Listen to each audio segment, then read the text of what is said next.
overtime. Binakbakan mo ng hukay at tapos agad ah. Sige, pagay ko isa. Pare, binakbakan mo ng hukay. Tamad pa nga yan eh.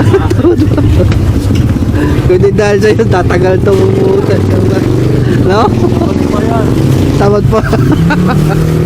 Kaya wala nangyari sa project doon, matapos na. Kundi dahil sa'yo, pre. Ikaw lang talaga, alamat ka talaga ba? Isa kang alamat talaga ba? Ikaw lang talaga nagdala ba? Totoo yun. The operator. The veterans. Pre. Sana. Hinabol mo yung content ko. Sabi ko, ilang eh. 2 linggo lang. Hindi ko natin pa ako ng 2 linggo.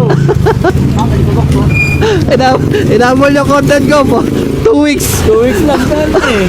Kami kabuti ng 2 linggo. Bukas, tapos na yan. Tapos na bukas. Paano ba yan? Patay. Ha?